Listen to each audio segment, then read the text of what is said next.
What's good, YouTube? Welcome back to the Mingin Moto Show. Let's talk engines really quick here. So you got like the four bangers, the V6, you got the V8s, V10s, V12s, and even like some of the older cars have like a straight 5-cylinder turbo diesel, and some of the older Mercedes or whatever. And in some cars you got like a little 3-cylinder, and like the old Ford Festivas and the Suzuki Swifts and shit like that. Now, the little 3-banger engines are kind of pointless in my mind because there's like nothing there. You're talking like what, 50 horsepower? Like not even enough to, you know, move a goddamn 5-pound sack of sugar, you know what I'm saying? But in my opinion, like 4 cylinders, even like it doesn't matter if it's a 2020 model or a 1995 model, it doesn't matter, right? In my opinion, 4-bangers are good for, you know, like around town, you know, maybe doing like 10 or 15 miles on the freeway to go down the way a little bit, you know, and whatever, because they're good on gas, and you really don't need any more power than that because you're not towing anything, right? But one thing I hate is when they put a 4-cylinder or a 6-cylinder in trucks. Even like these newer trucks that are, you know, like some of the new F-150s have like these turbo diesel or these turbo 4-bangers, right? And it's like, you know, that's not that big of an engine, man. Like, I know it's got more than enough power, but why would you ever put a 4-cylinder, even in like a little Toyota Tacoma or a little Ford Ranger? Like, that's stupid, you know. I would suggest having the 4-bangers be kept in like the little Honda Civics, the little CRXs, the Toyota Camry, you know, these little cars that are really light and don't require a big engine to move the damn things, especially seeing that they're front-wheel drive anyhow, you know. Now, I have a 3.0 V6 in my truck, in my little Ranger, right?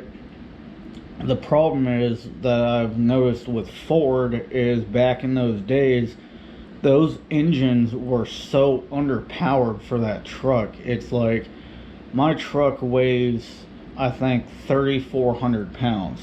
And that's with full of gas, oil, coolant, and whatnot. And now with the camper shell on the back of it, it weighs probably 3,500 pounds, right? So, but I'm pushing like 140 horsepower out of that, you know, out of that engine, right?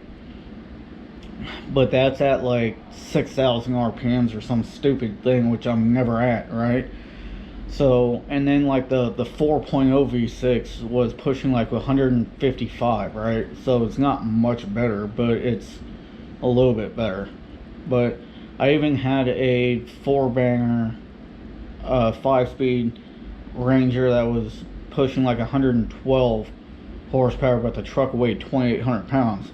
I forgot what the math was. You can double check it if you want, but I think it was like 7 or 8, like 7 to 10 pounds per horsepower, which is way too goddamn much or something like that. You know, you need to cut that in half, you know, to like 3.5 to 5 pounds per horsepower. That's like right in the middle there. Now, a V6 is good if you have the right size V6 with the right type of power to weight ratio, you know what I'm saying? And the easy way to do that is get a weight rating on your car to see how much your vehicle weighs, how much horsepower you have, and divide your weight by your horsepower, and that's going to tell you how many pounds per horsepower that you have.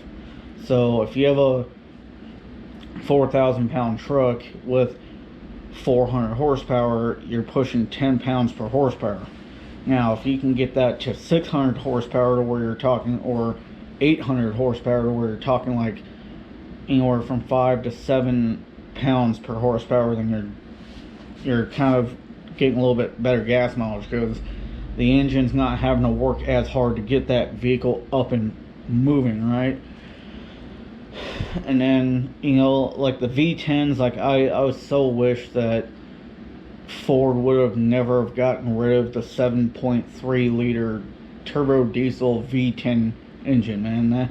And they're talking about bringing it back, but they're talking about it gonna be a gas engine.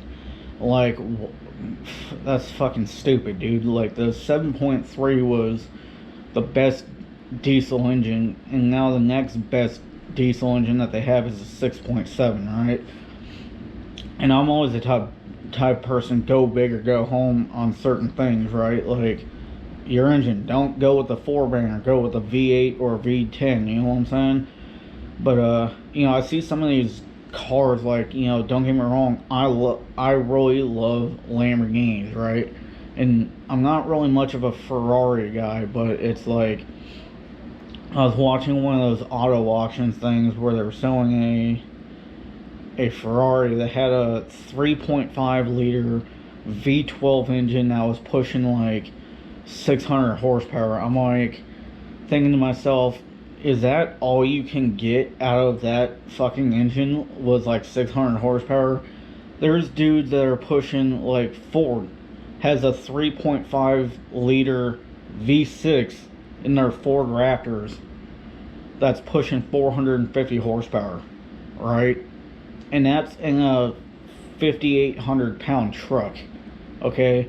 So it's got half the amount of pistons and cylinders, but it's pushing out like 70% of the of the horsepower, right? So what's the point of having a big ass V12 engine when you're only getting 600 horsepower out of it, and it's only a 3.5 or 4.0 liter,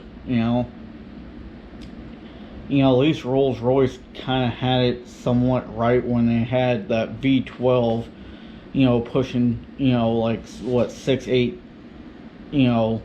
900 fucking horsepower or whatever it was, right? But, because that Rolls-Royce Phantom is fucking nice, man. I would, like, that's a respectable car, man. And, you roll up in a Rolls-Royce Phantom all blacked out, or, in like that silver with tinted windows and whatnot, and you're just cruising down the street and you roll up to a nice place, all slow and shit and whatever. Like, you kind of demand respect when you roll up in a Rolls-Royce Phantom, in a way. And that's what I call old money car. Okay, these guys who are in their like 60s, 70s, 80s, the types of guys that sit in a library inside their house with the globe sitting there in front of the fire, reading a book, smoking on a cigar, drinking a glass of whiskey on the rocks or whatever. That's old money. Just like the Mercedes-Benz Maybach S600.